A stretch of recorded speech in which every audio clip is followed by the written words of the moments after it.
Elsabel, nous zabello,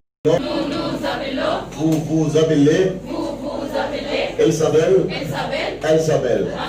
واخدنا فيرب بارلي، قلنا بارلي يعني ايه؟ يتحدث. اخدنا الجنسيات، حصل ولا ما حصلش؟ لما قلنا مصري يعني ايه؟ شيبسيات، مصريه، شيبسيان. وقلنا جريك يعني ايه؟ يوناني، شكرا. وقلنا جريك اللي اخرها يوناني. وتعاملنا مع الجنسيات كويس جدا. وقلنا كلمه عربي يعني ايه؟ عربي. لما قلت سوي ايجيبسيان انا اكون مصري. ما تفتحش الطريق انا اكون مصري بارل. يعني ايه بارل؟ اتحدث عربي. يعني ايه عربي؟ اديتكم الساعه ولا لا؟ ما خدناش الساعه. خدنا الساعة. اديتكم الالوان؟ انا هدي دلوقتي الساعه وادي الالوان وادي المهن عشان يبقى خلصت لكم خالص. وقبل ما اديكم المهن والالوان هعرفكم حاجه مهمه جدا لازم تعرفوها معايا. اديتكم ايام الاسبوع ولا لا؟ سبت يعني ايه؟ حد يعني ايه؟ ديمونش. اثنين يعني ايه؟ قول معايا كده. سامدي، ديمونش، لوندي، ماردي، ميركورودي. وفي حد هنا يا بنتي؟ طب البنات الحلوه دي تخشوا وتقفلوا الباب بقى وتستحملوا تقفوا معايا كانكم بتشرحوا. ماشي. قولي معايا كده يلا. سامدي، ديمونش، لوندي، ماردي، ميركورودي، جودي، كوندرودي. النهارده اقول حاجات مهمه جدا. حافظين ايام الاسبوع ولا لا؟ جايه في الامتحان بس جايه على شكل ايه بقى؟ افهمي. لا التجديد اهو بقى للافضل ليك والاحسن. خلي بالك لو اقول لك النهارده دي حاجات خلاص بقى علميه لان هم بينهوا هناك. ايام الاسبوع اولا يا كابتن لازم تحفظها بالترتيب. لازم تحفظها بالترتيب. كلامي واضح اهو النهارده وهنحل على الكلام ده. يعني ايه بالترتيب؟ سبت يعني ايه؟ طب لما اقول لك حد، طب انا ممكن اقول لك ميركورودي اربع. اعرفي المعنى. يعني ايه ميركورودي؟ لما اقول لك جودي، لما اقول لك لوندي. ايام الاسبوع يا جماعه لازم احفظها لان هتجيلنا ازاي بقى؟ دي اخر حاجه افهم. ايام الاسبوع هتجيلك كده. الجديد اهو بقى عشان نخلص. ده على مسؤوليتي انا. ابرياني بعد، ابرياني بعد، افون قبل. ده موجود في الكتاب. واضح ان الدكتوره هيتقال، واضح ان الدكتوره مرتبطه ارتباط كلي بالكتاب. بس انت لو تبحثي في الكتاب ولقيت الكلام ده هتلاقيه بشكل غريب قوي كانه كلمات متقطعه. فدي هتجيلك، دي موجوده في الكتاب، موجوده هتجيلك كده. لازم تعرفي الكلمتين دول. افون قبل. افون يعني ايه؟ هي نفس الفكره بس الفكره اسهل الحمد لله. قولي بقى كده. افون ابري، افون ابري.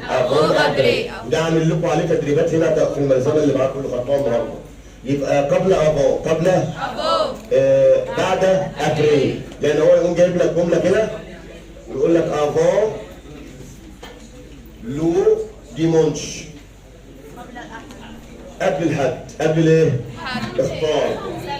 لو سامدي ولا رقم دي لو لوندي. اختياراتك بقى. الاجابه ايه؟ لو سامدي. الناس فهمت؟ لان اللي هيخش مش عارف يشكل السؤال كده مش عارف يحل. كلامي واضح ده خلاص انتهى. اخر حاجه بقى قولي بقى كده. افون ابري. الحصه بتاع النهارده مهمه جدا جدا جدا. قولي بقى كده. افون ابري. يبقى لما اقول لي افون لو ديمونش قبل الحد سبت. ابري لو ديمونش بعد الحد. الفكره وصلتكم؟ يبقى الشباب اللي ورا يعرف كلمه افون وابري. افون وايه؟ قبل وبعد. يبقى ايام الاسبوع هتجيلك في الامتحان ما عادش حروف ناقصه بقى. هي انت صعب عليهم وغيرتها احسن. هتجيلك قبل وبعد. قبل وايه؟ وبعد. ادي طريقه. طبعا في فرنسا اول يوم في الاسبوع يوم الاثنين. يوم ايه؟ الاثنين. كل الدول الاوروبيه كده. فممكن اقول لك كده في الامتحان اجيبها لك. نعم حبيبي مش لغيت. انا قلت لك ايام الاسبوع ده اديتها لك ولا لا؟ هيجيها على حضرتك على ايه؟ قبل وبعد. قبل السبت، بعد الحد. فالكلمتين دول لازم تكون في حافظاهم. ولا بقى كده. افون افون Avant. يبقى افون يعني Avant. دول انا كاتبهم لك في الملزمه اللي حضرتك هتاخدوه مكانها. افون ابري افون ابري. كل وصلت الرساله؟ طب ممكن تجيبها بطريقه ايه تانية؟ ممكن اجيبها لك بالطريقه دي كده. اقول لك مثلا ايه اون فرونس، ودي موجوده في الملزمه اللي عندك عليها اسئله وهحلها لك دلوقتي. اون فرونس يعني ايه؟ في فرنسا. لا سومين. ما معنى سومين؟ الاسبوع. ما احنا اتفقنا قلنا الكلمات دي كانت موجوده في اول صفحه في الملزمه. يوم يعني جور، يوم يعني ما ينفعش انسى اسبوع سومين، اسبوع سومين، شهر موا، شهر موا، سنه اني، سنه. الحاجات دي حفظ اعرفها بالشكل بالعربي. وسيزون يعني ايه؟ وقلنا كلمه برومير حفظ. برومير اول، برافو عليك. برومير يعني ايه؟ فانا ممكن اقول لك في فرنسا لا سومين واديتك الفيرب ده برضه كومونس. الله اكبر عليك. يبدا الاسبوع يبدا بار، يبقى هنا اون فرانس لا سومين كومونس. الجزء يبدا ايه في فرنسا؟ يوم الاثنين، يبقى لو لون دي. اختاري بقى كده لو لون دي ولا يبقى الاجابه ايه؟ لو لون دي. اوكي يا جماعه؟ المعلومه وصلت؟ واحد الشاب المحترم اللي ورا ممكن يذاكرها ازاي؟ هيحفظ الكلمه دي. طبعا فرنسا معروفه. كومونس يبدا، كومونس يبدا يبقى الاجابه ايه؟ خلاص. الحاجات دي هتجيلك ثابته.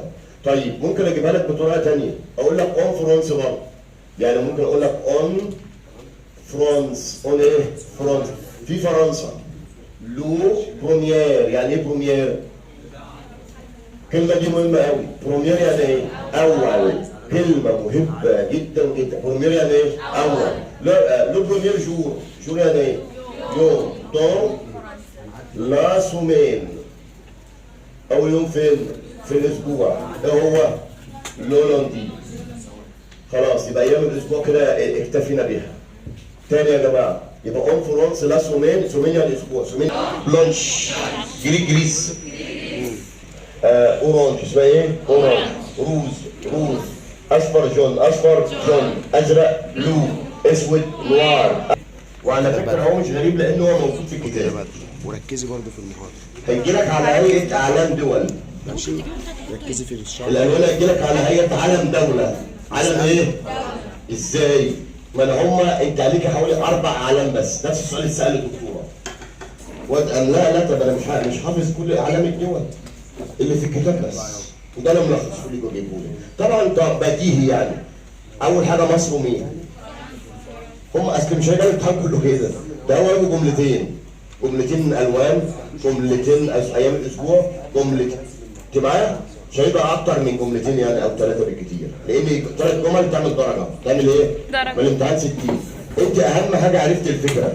بصي يا بنتي السؤال اهو بقى، يعني لما يقول هنا لا كولير، كولير يعني ايه؟ لون. لون. لا كولور، لا كولير دو درابون. درابون يعني ايه؟ علم. لا كولير لون، دو درابو علم. ايجيبت مثلا، وانا عامل لك ايجيبت، هنحاول نختصر. يبقى الوان علم ايه؟ لا كولير، انت هتعلم الكولير يعني لون، درابو يعني ايه؟ علم. كولير دو درابو ايجيبت مثلا. نختصر المهم، اختاري. روج. طبعا الترتيب مهم. بلون نوار ولا بي روج فير نوار ولا يبقى سيادتك انا هذا السؤال يا جماعه، او حتى انا يعني بحاول اختصر في راس السؤال. راس السؤال كله ما يهمكيش، اللي يهمني كلمه كولير يعني ايه؟ لون. ايجيبت ومصر. وضربوا يعني علم، ضربوا يعني علم. هل هو احمر وابيض واسود؟ طب لو هو جاب لي ابيض واحد غلط، لازم الترتيب. شمال. ده يعتبر سؤال مكسب ليكي. ده موجود في الكتاب وهي قالت الكلام ده. الفرنسي الامتحان مش هتلاقي فيه كلمه عربي. مفيش ترجمه ولا في الكلام ده، كلامي واضح نهائي. الامتحان هيبقى كله كتله كده فرنسي زي ده كده. فانت هتبص روج بلون نوار. طيب ممكن اغير بقى؟ طب لو انا جبت ده فرنسا. علم فرنسا، علم مين؟ علم فرنسا. طب هنا رقم سي ممكن نحطها. بلو ازرق بلو يعني ايه؟ ازرق وابيض بلون وروج. ده لون علم فرنسا. ازرق وابيض واحمر. ازرق وابيض ايه؟ واحمر. بنفس الترتيب. يبقى ده فرنسا. ده ايه؟ فرانس. يبقى هنا ازرق يعني بلو. ازرق يعني بلون ابيض روج احمر. اذا دي جايه في الامتحان مهمه جدا جدا جدا. طيب واحد يقول لي انا مش عارف الاعلام، هقول لك اعمل لك طريقه جميله قوي والخصهم لك على السبوره، وانا كده كده اعمل لك امتحانات كتير جدا. الفتره الجايه دي هنبدا نحل مع بعض امتحانات على حاجات كتير قوي، مكثف قوي. يعني ان شاء الله في معاكم ملزمه امتحانات في 3 ورقات هيجوا لكم تاني على كل الكلام اللي قلته ده. اللي هي دي بس. يلا بس عشان نخلص، عشان نقلب ونشوف اللي ناقصنا. عايز اخلص لكم النهارده المنهج. طيب انا ممكن اعمل كده، اقول لكم روج. يعني ايه روج؟ ساعدوني. طيب بلون. طب نوار. ده مين يا جماعه؟ اهو. اعرف تقول يا باشا. ممكن اعمل كده. طيب ساعدوني. بلو يعني ايه؟ وقلنا مين؟ بلون. وقلنا مين؟ روج. ده مين يا بنتي؟ فرانس. ده موجود في الكتاب بتاع الدكتور حقيقة فعلا. الرقم اللي بعدها ممكن نقول فير. يعني ايه فير يا بنتي؟ وبلون وروج. ده علم مين؟ حد عنده مثقف؟ لو قلت الاخضر وابيض واحمر علم ايه؟ السعودية؟ لا مش السعودية. علم ايطاليا. اسرائيل؟ إيطاليا. افرض الدواء العلم. لا ما تقولوش احسن. ايطالي. ايطاليا. فتحبس ده أنا عمالة أقول ايطاليا يعني ايطاليا. ايطاليا يعني ايطاليا. يبقى هنا اخضر وابيض واحمر. ده علم مين؟ ايطاليا. اعرف دول. في علم بقى هتلاقي فيه لونين 2 بس، الروج والجن. احمر واصفر. عارفين العلم اللي معظمه احمر واصفر؟ لا الصين. الصين يا باشا. الصين. اعرفوا دول. ده علم الصين احمر وذهبي. يبقى فيه روج كده معظمه احمر، وطبعا ده موجود في الكتاب. انا طلعته لك بقى. احمر واصفر. يبقى ده مهم جدا. وفي الورق هتلاقوا تدريبات كتير على الكلام ده. جايب لكم حتى علم المانيا وعلم بلجيكا كمان هنقول لكم مع بعض. لان السؤال ده يعتبر سؤال مضمون. انا بعمله مضمون. هو كانت المشكله في السؤال ده يبقى حاجه واحده، ان انا لو داخل ما اعرفش انه هيجي. بالنسبه لك انتوا معايا؟ يعني انا عندي دقيقه داخله عارفه ان ممكن يجي لها الوان، يجي لها اعداد، يجي لها الكابتن ده عارف، فيخش يتعامل. الكابتن بص لقى ايجيبت في راس السؤال. طب والله خلاص. طب لقى فرنسا وشويه الوان، والله خلاص ده سؤال كده اتعرف، ده سؤال هتأهبل كده. صح كده؟ عاوزين حاجه بتولد؟ خلصت. يبقى الحاجات اللي بقولها دي هو هيبقى ده شكل الامتحان. ده يبقى شكل الامتحان النهائي عشان نكون برضه فاهمين، لان اللي مش هيعرف الحاجات دي هيتعب جدا جدا في الامتحان ويبقى خارج ما يعرفش حاجه. الاعداد جايه في الامتحان ازاي؟ قول معايا كده الانسه اللي كانت عاوزه الاعداد قول معايا كده دو تروار كاتو سانك سيس. ما هو على السبوره اكتب كل ده حاضر. ما هو عندك يا ابني. قول معايا كده دو تروار حاضر.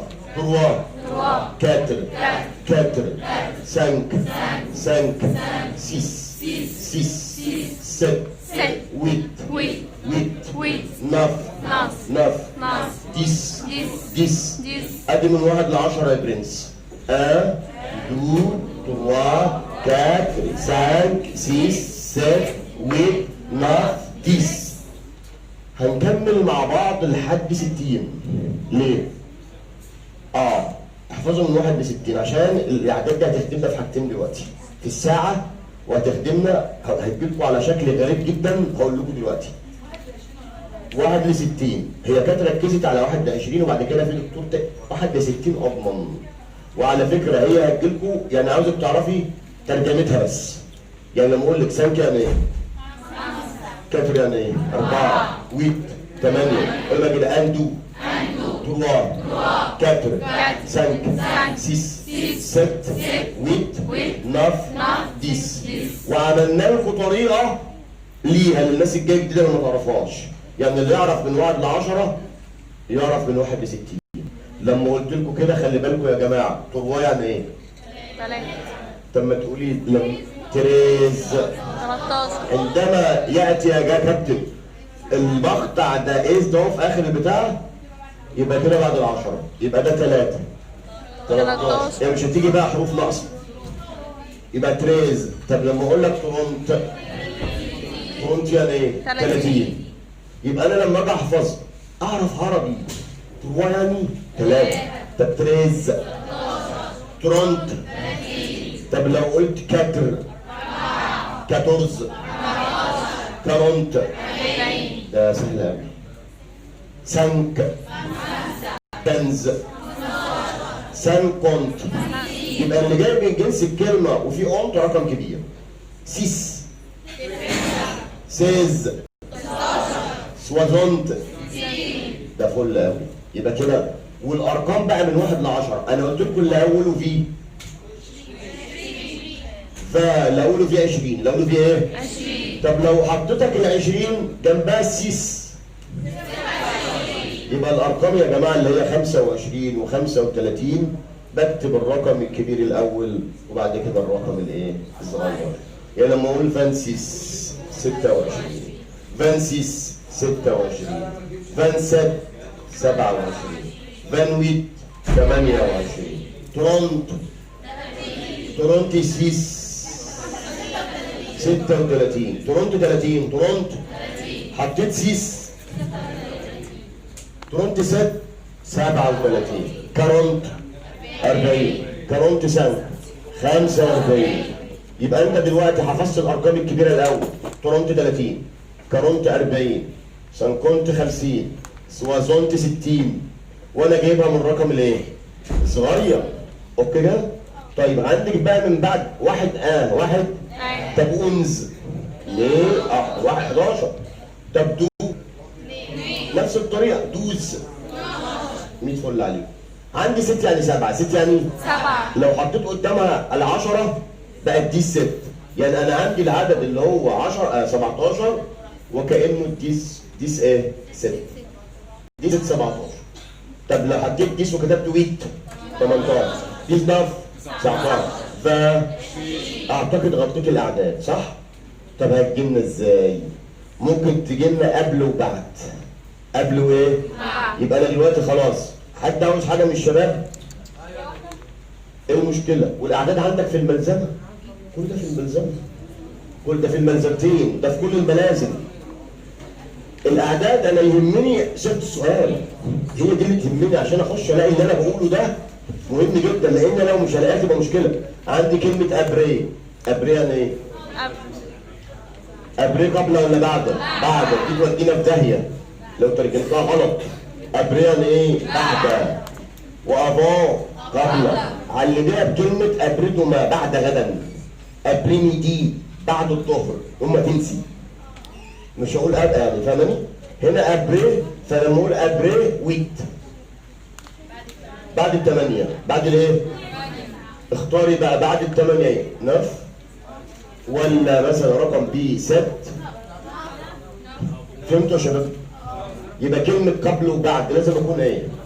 وعلى فكرة ده موجود في الكتاب برضه هي مرتبطة بالكتاب. ابري بعد طلعت كل اللي في الكتاب هنا يبقى بعد وقبل في مشكلة؟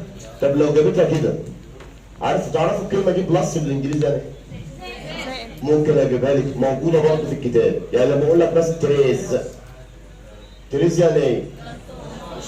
بلس دو اختاري 13 كنز ولا يبقى كل ده يجي لنا اختار هيجي لنا ايه؟ عرفتوا الطريقه؟ وكلمه ماينس عارفين ماينس بالانجليزي؟ مان يعني ايه؟ الا 10 الا لما ناقص منها واحد. فلازم تعرفي هنا في السؤال ده الكلمات دي كلمه ابري كلمه افون كلمه بلي بس الانجليزي مش مشكله، نطق الفرنسيه احنا بنطلع عندنا بلي وكلمه وان. هيبقى تاني. خلي بالكم من اللي هقوله ده بقى، هديلكم الارقام على شكل تاني خالص. الارقام لا لسه ما دخلتش على الساعه. انا ماشي معاكي حته بغطي لك كل الاجزاء عشان تبقي فاهماها. هيجيلكوا سؤال على رقم محمول. فلما يقول لي راس السؤال على فكره سهل جدا. مون نيميرو دو تليفون. رقم تليفوني مون نيميرو دو تليفون، ويقوم كاتب لي مثلا 11 13 14 20. افهم يا باشا مش هتبصهم. هيقول لك اختاري ما الإجابة الصحيحة. 11 13 امتحان هيبقى كبير. 14. انا لما بقرا الموبايل بقراه ايه؟ حرفين ايه؟ هتجد انا عامل لك فواصل، عامل لك ايه؟ يبقى 14 20. رقم بي اختار يا حبيبي. 12 13 15 16. يبقى انا همشي مع الشمال مع رقم التليفون، مع رقم الايه؟ تليفون. ودي موجوده في الكتاب كتير جدا وانا عامل لكم تمرينات عليها. طبعا صيغه الامتحان مختلفه خالص. هي سهله. هي طبعا مش صعبه، ليه بقى؟ 11 يعني ايه؟ 13 13 اللي فيها الايه ازاي؟ طب 14 14 طب 20 اللي اولها. هي دي الاجابه الصحيحه. امشي يا انسه بالارقام، رقمين بقرا الموبايل. مش دي ايه يا انسه؟ انز. دي يا انسه دي 14 14 20 طب دي ايه؟ 12. دي 12 13 دي ماشي شغال. طب كنز 15. فهمت ولا لسه؟ تيجي بقى زي ما تيجي. عيني عايز لك حاضر. مون نيميرو دو تليفون. انت حفظت الاعداد. احنا لسه بدري ما تخافش، هناخد اللي زيك كده نظبطه لو حد لسه جاي ولا بتاع. انا مش فاهم السكه يا راجل ده كل كلمه تقولها لي هي قول لي السنه ده. طب بأمانة الله اقول لك حاجه يا كابتن، وده اصلا فهم. بالله عليك فهم. ده المفروض تعمل عليك فهم. مون نيميرو رقم تليفوني. رقم تليفوني. واحده اهي. ابوس ايدك خليك معايا. 04 0 كام؟ 4 15 13 18. مثال تاني يا كابتن. جاب لك رقم موبايل وقال لك اختار الترجمه بتاعته. 03. هل هو بدأ ب 03؟ اه. تروا يعني ايه؟ 3. يبقى كل ده غلط. طب رقم بي 04. لسه ما انا لسه اشوف الباقي. ما تقولش صح. طب لو قلت هنا كنز يعني ايه؟ 15. طب تريز. طب دي زويت. هي دي ولا مش هي؟ ارغي تاني؟ او اشوف حاجه تانيه. ممكن يجيب لك 2 يا باشا في الامتحان. ما هو الامتحان هينقسم الى جرامر اديتهولك وخلصته، صفات ملكيه اشاره افعال حاجات من دي موجوده في الكتاب حوالي 60 نقطه. امسح. يعني هيجي 60 سؤال؟ وممكن يجيب لك 40 نقطه و20 من دول. ماشي؟ نعم. 4 نماذج هم. لا هي اكواد. والله يجي بص يا انسه، يجي امتحان منهم كذا كذا. اهم حاجه انت واخده كل ايه؟ ما يجي فبراير مارس ودي زي العربي. يعني اقول لك مارس يعني ايه؟ ابريل. اعتقد انا ما بفهمش. افهم ايه؟ قول بقى كده. جونفييه فبراير مارس افريل ماي جوان جوييه. خلاص حاجه؟ اوت سبتمبر اكتوبر نوفمبر ديسمبر. حد عاوز حاجه في الشهور؟ بتيجي ازاي؟ ده اللي يهمني.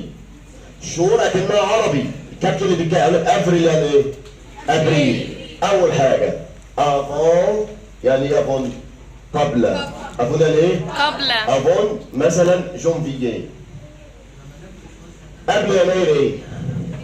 ديسمبر. فخيرك مايو ولا ديسمبر؟ ديسمبر. يبقى قبله وبعد. قبله ايه؟ في مشكله كده كده؟ يبقى افون وابريل. افون وايه؟ وابريل. طب انت قلتها دي مكرره، عاوزين جديد بقى. ممكن يجيبها لك في الامتحان كده. دي الجمله دي موجوده في الكتاب. محدش هيغلطه لان الكتاب اللي عليك وحدتين واتعملوا فيديو. هي عملتهم فيديو على مستوى الجمهوريه. اول ايه؟ اول شهر طولاني او طون لاني في السنه. ايه اول شهر في السنه؟ اختاري جونفييه ولا هيبقوا 5 اختيارات، فيفرييه ولا هل هذا صعب؟ يبقى انا حفظت كلمه ايه؟ اول. ومو يعني ايه؟ شهر. ما انا قلت من الكلمات الاساسيه. جور يعني ايه؟ يوم. سومين يعني ايه؟ اسبوع. مو يعني ايه؟ شهر. بقول لك احفظ مش افهم. مو انا يعني ايه؟ سنه. يبقى يوم، شهر، لا معلش، يوم، اسبوع، شهر، سنه. الكلام اللي بيتكلم ورا كابتن انا مش فضيلك. مش فضيلك. قول معايا كده جور. انا بقول لك الامتحان بتاعك اهو ومترجم لك ده اسئله احلها معاك. لو حفظت الملزمه اللي انت خدتها النهارده اقسم بالله نجحت. اقسم بالله. وهجيب لك على فكره ورقتين كمان على الحاجات دي.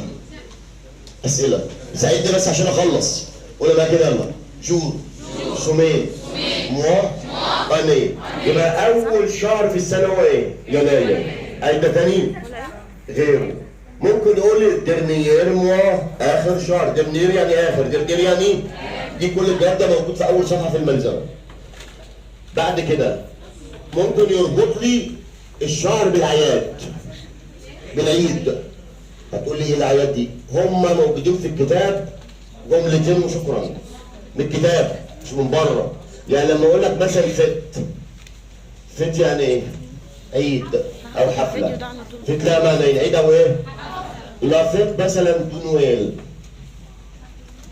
دو ايه؟ عارفين نويل؟ انا عاوز الكلمه دي وده مكسب ليك. ساعه ما تبص على الجمله هتلاقي نويل اللي هو راس السنه. فت يعني عيد. نويل. طب هو بيبقى في شهر كام؟ جونفييه. ما هو ده بيقول لك براس السنه الجديده. ازاي في لسه يعني؟ هو بيبقى بدايه السنه الجديده. يبقى طبيعي يناير. طبيعي ايه؟ 1 يناير. يبقى لما تشوف كلمه فت نويل، كلمه نويل دي يبقى ده في اي شهر؟ جونفييه يناير. لا مش 12. هو دايما في اخر سنه ساعه ما النور بيطفي والكلام ده احتفال بالسنه الايه؟ طبيعي يعني اللي اعرفه ده. ما اعرفش بقى الف غير كده. جونفييه يناير. جونفييه يعني في مشكله؟ فانت يا حبيبي ده مكسب لك وده موجود وانا ملخصه لك هتحفظه بس. موجود في الورق. يبقى نويل جونفييه. غيره في جمله هتجيلكوا لازم هتجيلكوا. الجمله دي موجوده في الكتاب بتاعها برضه. هو بيربط العيد بالشهر. اهي لا فت. قلنا فت يعني ايه؟ عيد. لا فت ناسيونال. في عيل بيرغي ورا معفن. عارفين يعني ناشونال؟ لا مش جنسيه. ناشوناليتي. ناشونال يعني وطني. في ناشونال بالانجليزي وانترناشونال. العيد الوطني او القومي. العيد الوطني. كونسيلز. كلها تعرفوا لي يا كابتن. يبقى ناشونال العيد القومي الايه؟ الفرنسي. موا مش هكتب لك هنا في شهر. اللي عاوزه منك اقوم كاتب لك 14. اعلمك كلمه 14 بكلمه ايه؟ 14. الاجابه اهي. دي ثابته.